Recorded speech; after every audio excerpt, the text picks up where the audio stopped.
Ladies and gentlemen, it gives me immense pleasure in introducing our speaker, Dr. Rama Vaidyanathan, Director R&D of Dr. APJ Abdul Kalam Center of Excellence in Innovation and Entrepreneurship and a Professor in Biotechnology Department in Dr. MGR Educational and Research Institute.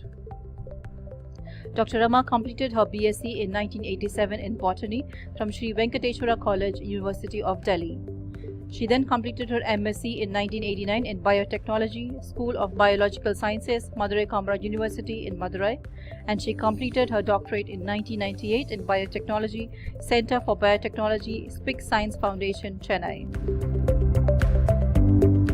She started her career as a Junior Senior Research Fellow in Center for Biotechnology, SPIC Science Foundation from 1989 to 1998.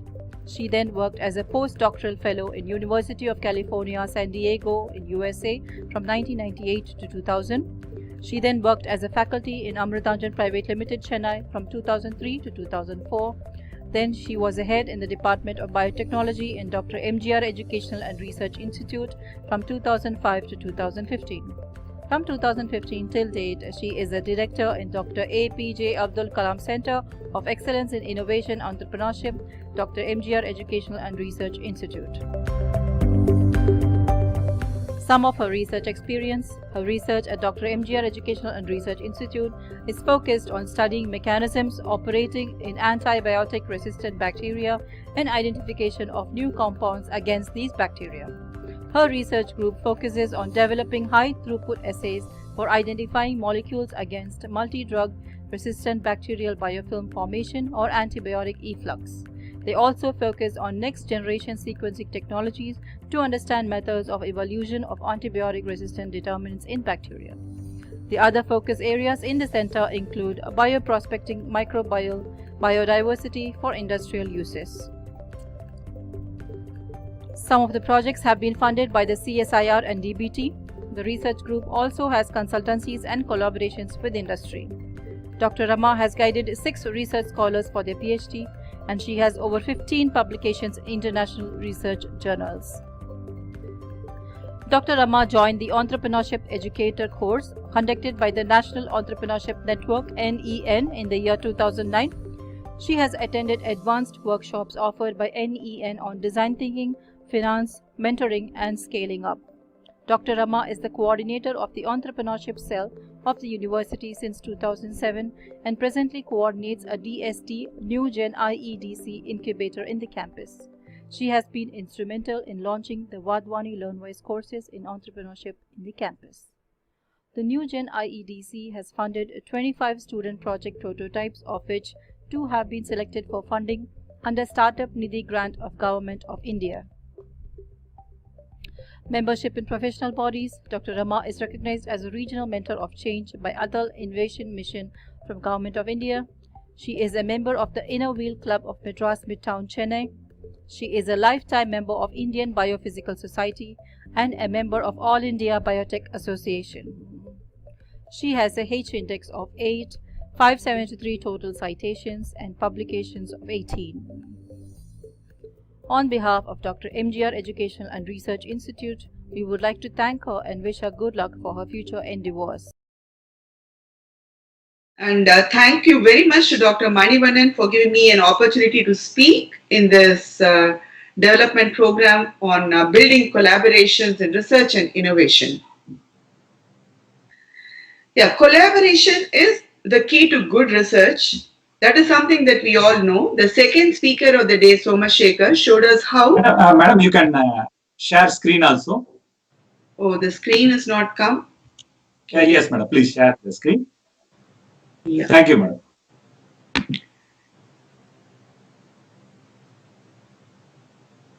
So let me...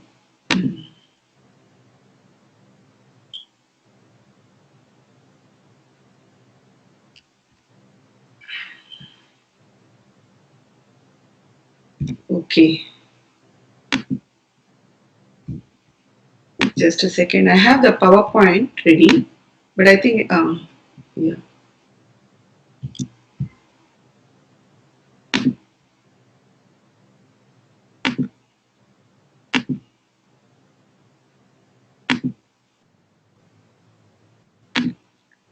Yeah, are you able to see?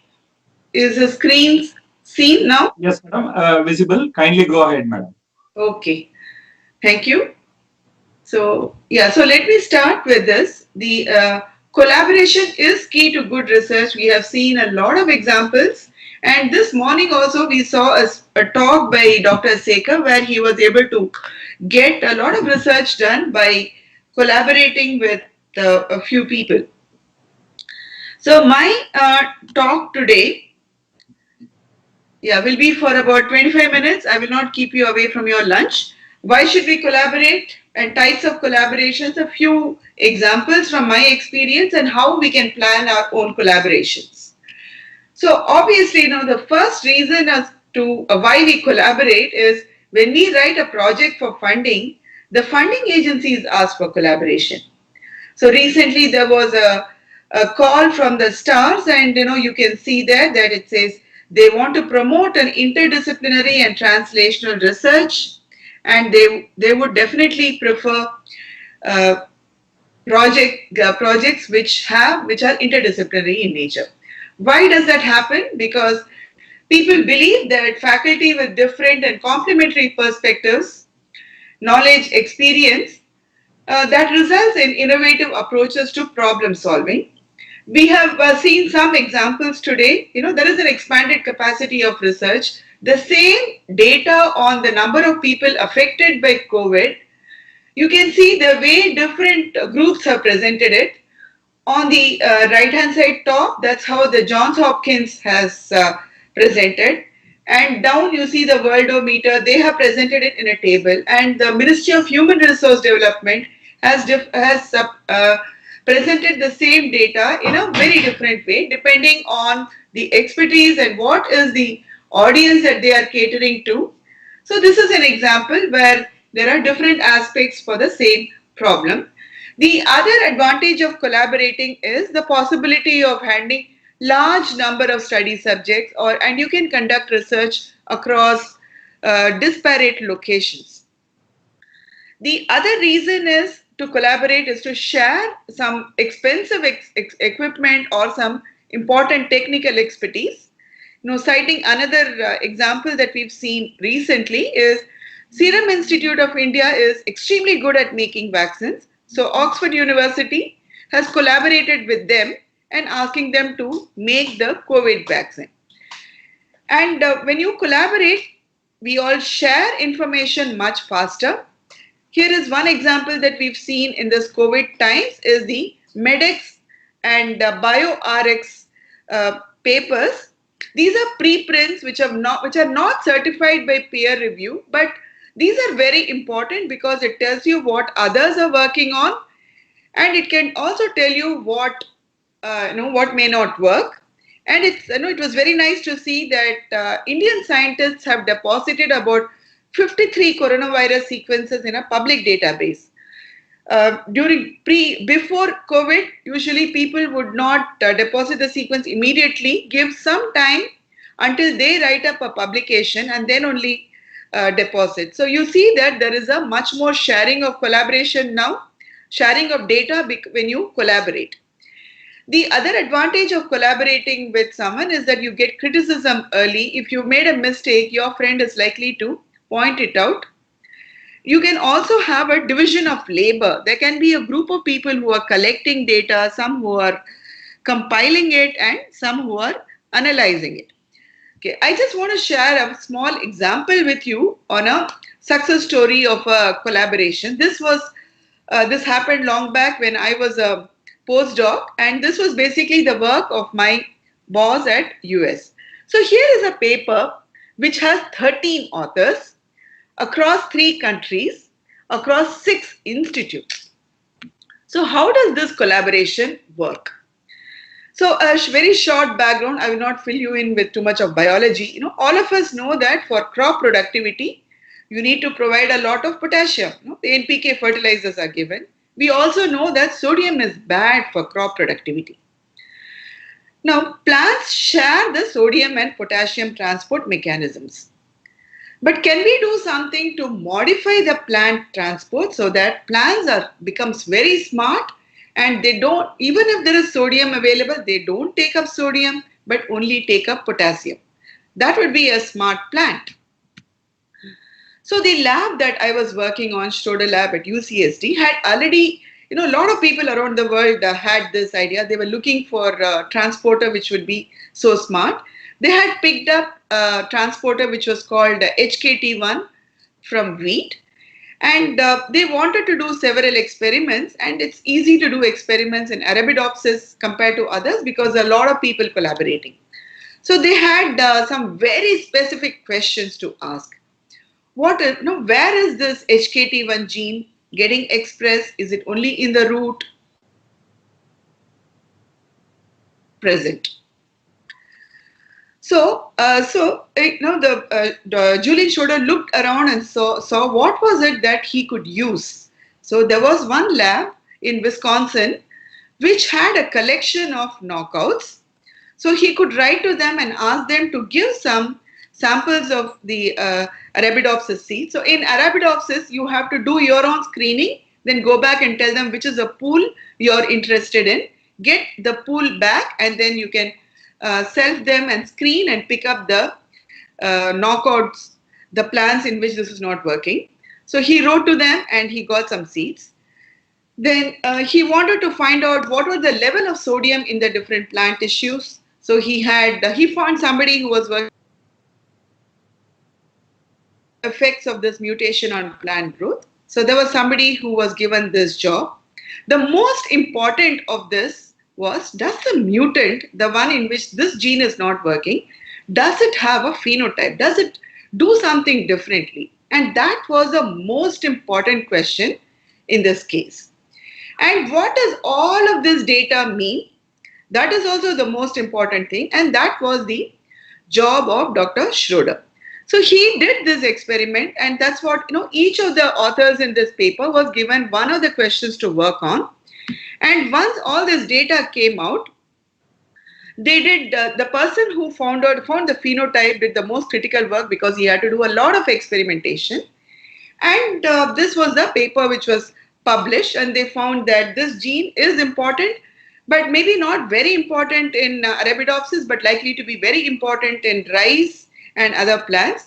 So this was a paper which was published in about a year's time, and there were so many people who were working on this. So this was something like you've seen an orchestra. The principal investigator was like an orchestra director. There are a lot of 13 different people who were working on something individually, but together it makes a lot of sense. So Dr. Schroeder was able to put together all of the data and explain what was the role of HKT1.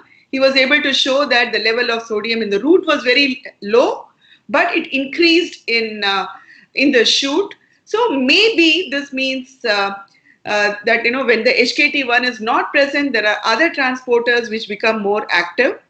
And he also showed that the plant ultimately does not do well when this gene is not present.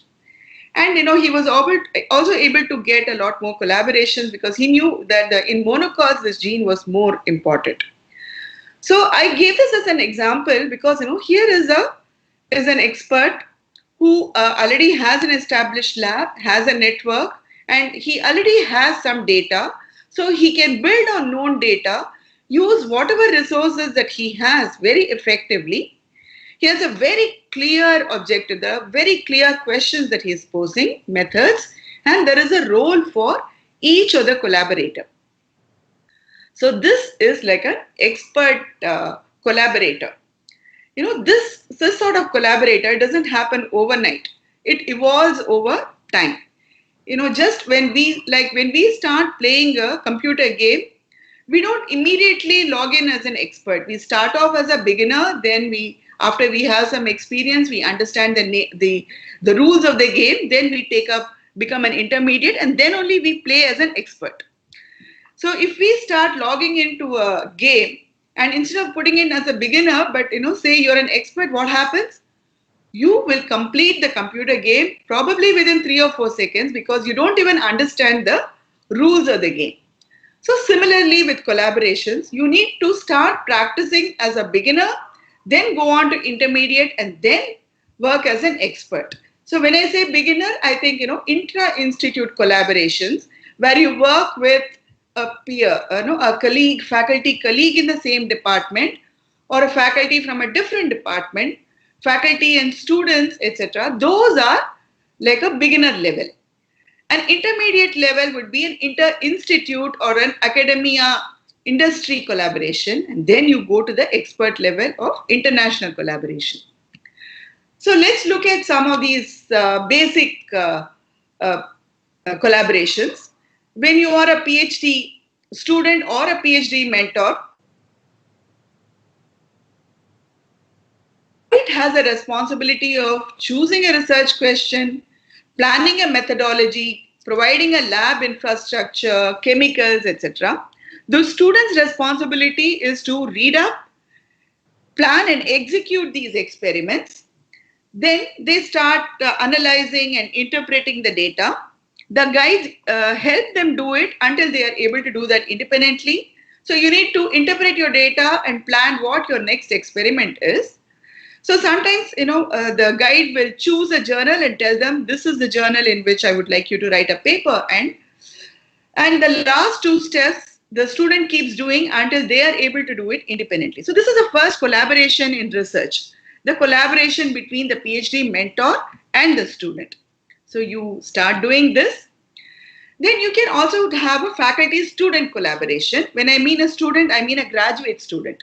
So in my experience, students like a BTech or a MTech student are with you for about 3 months' time, and they need to get a present paper, a thesis ready.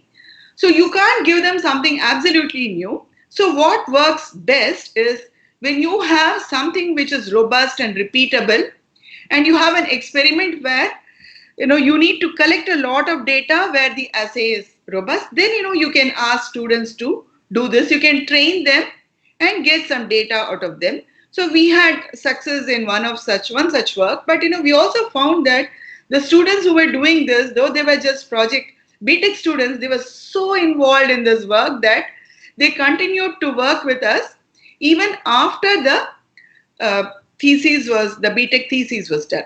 So this is a faculty-student collaboration which many of us can work with. So I know that there are a lot of students who have registered for this program, and student-student collaborations are also very good. And I've seen that happen when students participate in hackathons or apply for the IEDC grants or choose an open elective subject to learn so that they can interact with other department students. And sometimes meeting over extracurricular activities. So all of these help in building student-student collaborations.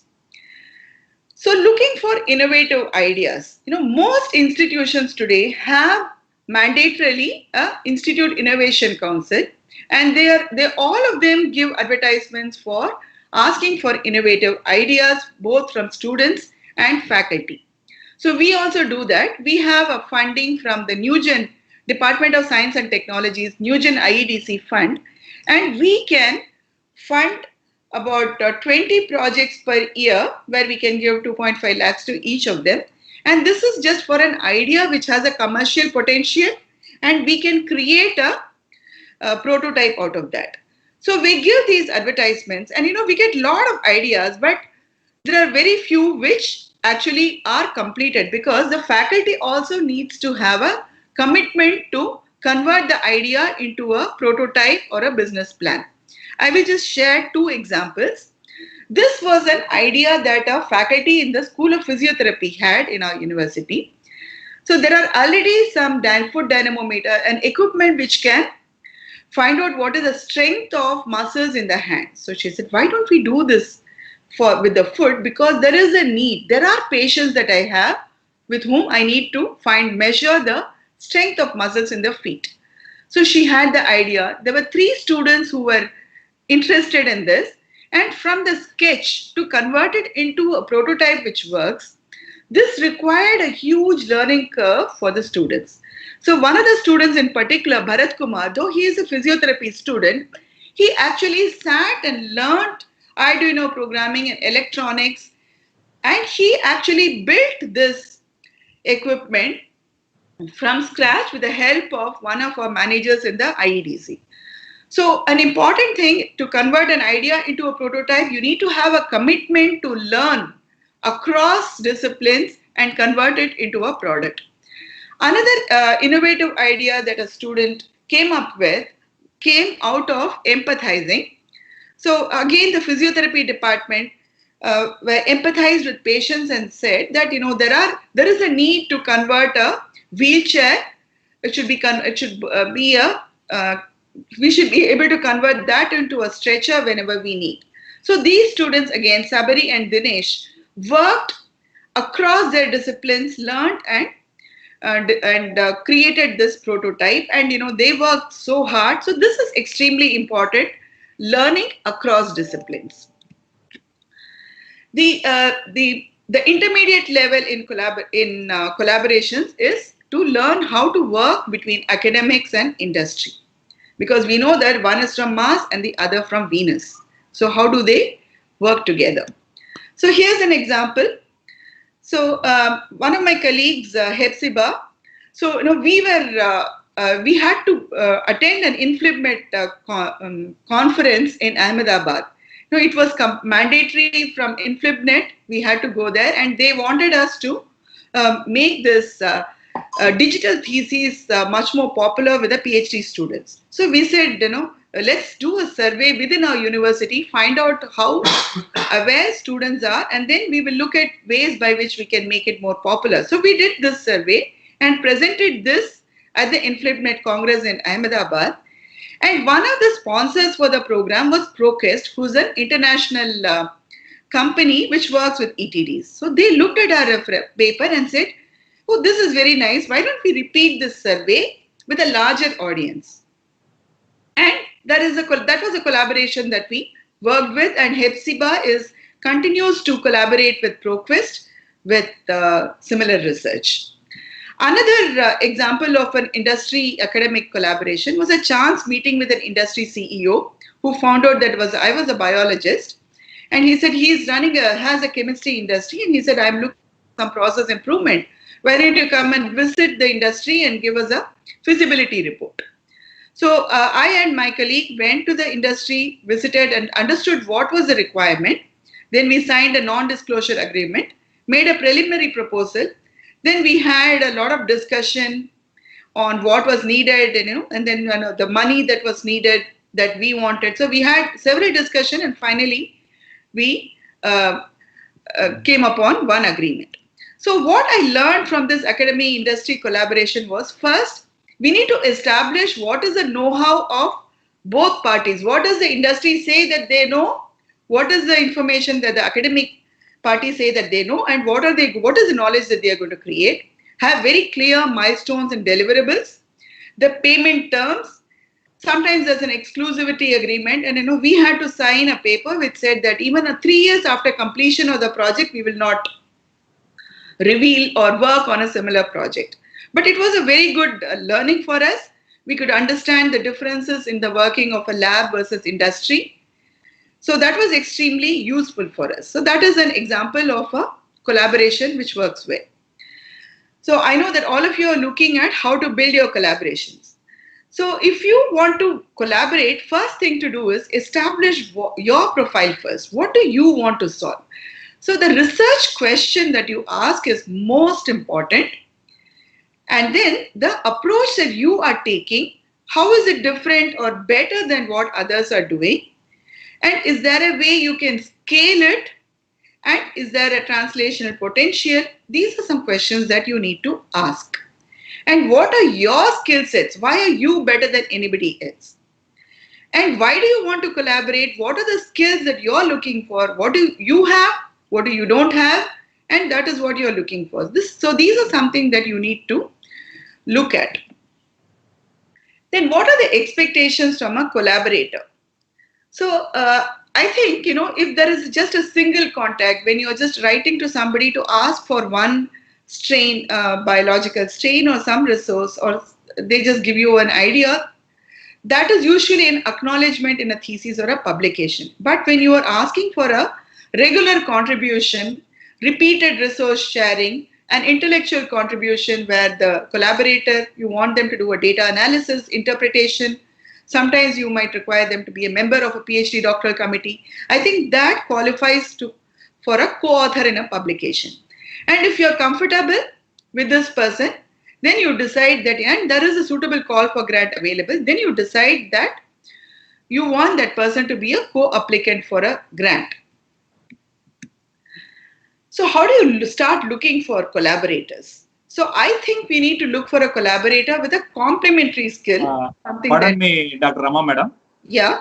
Madam, can you finish in 5 minutes, madam? Yes, sir. Thank you. Thank you. Later we can have questions. Thank you. So you can, sometimes you need to look at publications which are of interest to you. You can contact the prospective collaborator through ResearchGate, email, meeting at conferences. So you need to write an email to the prospective collaborator very clearly. So here is an example that I have. So this was a collaboration I was seeking for with a collaborator in Norway. I have never met him earlier. I wrote to them that I'm a professor from Chennai. This is my publication list. I just gave the ORCID link and asked whether he is interested because there is a call for grant which is available. And these are the themes for the call for grant. What do I do? What can I do? And what will be the effect of this? And would you be interested? So I had already done some homework on what he was doing. If he is interested, we could have a Skype call. So this was an email and we were able to apply together, but we didn't get the grant. But this is an example of how you can approach a collaborator across countries. So let's assume that you have identified a collaborator and you are going to write a grant. So there is a session later, I think, which will teach you how to write. So usually the principal investigator is responsible for communication. He is accountable for regular recruiting and purchase, etc. And co-investigators usually have specific milestones, deliverables, and timelines. And it always helps if you can do some preliminary studies. And I think, in a collaborative grant, it's better to focus on HR, recruiting researchers rather than focus on equipment. The challenges that we face in collaboration, one, I think Dr. Vinil was also talking about this. A collaborator listens to your idea. He's very excited, then goes back and writes back saying that the management refused permission. Then he might apply for a grant separately, though it was an idea you developed together. Yeah, it can happen. So the solution would be, don't reveal your idea until you get some written confirmation that they are going to work with you. An idea is not enough. You need to do preliminary studies to find out whether it is worthwhile or not. The other challenges that we find is, you write a collaborative grant, you get the funding, but one of the collaborators, for some reason, who was doing extremely well, is unable to participate and continue. So that can happen. So the solution is to document your meeting with collaborators, ensure clear objectives and milestones. And it's important to get a commitment with the collaborator's boss for committing time on this project. So we can say 2 days a week you need to spend on this project. So I think that helps in continuing collaborations. There is really no foolproof guide for seeking collaborations. I am reminded of a saying which says, the harder I work, the luckier I get. I think that is very important. You need to keep on trying, practicing, and I'm sure you will become successful. So if you have any questions, I can take them over email. This is my email, and I'm sure there'll be some time at the end of the session at around 3:30. Thank you. Thank you, madam. Wonderful session. I wish to read a few comments of our participants in YouTube. Mr. Amit Arora has mentioned very effectively organized and intellectual lecture. Thanks so much, MGR. Then really going good than any other online FDP. Even MHRD session got broke in between, sir. I don't know, but really happy that we are doing good. And nice arrangement, Dr. MGR and Dr. Abdul Kalam Research Center and its entire team. Thank you, madam. A lot of positive comments are pouring, and at present, more than 700 live plus 7,000 and recorded are being available at YouTube. Few questions I wish to ask on behalf of participant. Does collaboration and MOU are same, or is there any distinct difference between them? Definitely. Collaboration and MOU. Difference. MOU Yes, please. is just a letter of saying, okay, let us agree to talk to each other. But collaboration is actually doing something. So when you are a collaborator, you need to know what the other person is looking for and find out how you can work together. It needs a lot of work. It's not just one-time letter signing. So I'm happy that we've been having a continuous collaboration with Dr. Venil and also with Dr. Manoj Kumar, who's a speaker in the afternoon session. We've been having collaborations over a period of time, and I think that speaks well for our university.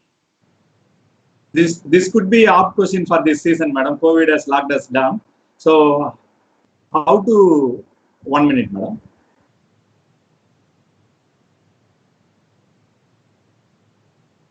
Impact of COVID-19 on research system.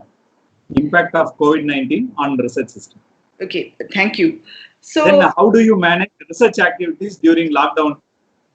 Yeah, so it is a challenge, of course. Because, yes. It is a challenge because as a biologist, we are unable to do wet lab experiments. We are not able to go to the lab and do experiments. But the other thing is, we can use this time to learn capacity building. So all of us together, actually, my lab, we are all learning data visualization in R, and there are a group of us learning BioPython. And I also keep telling myself, there was an article that Mr. Narayanamurthy had written that Indians must be ready to work 60 hours per week. And I think we all need to work extra hard once we get back to the lab so that we can make up for the time that we've lost for wet lab. But I'm very sure that we are all going to learn much more, do a lot of capacity building. And I think the research environment after COVID would be slightly different. I think there will be a lot of focus on grants for COVID-related activities. So we'll just have to think innovatively and see how we can get a piece of the cake, so to say.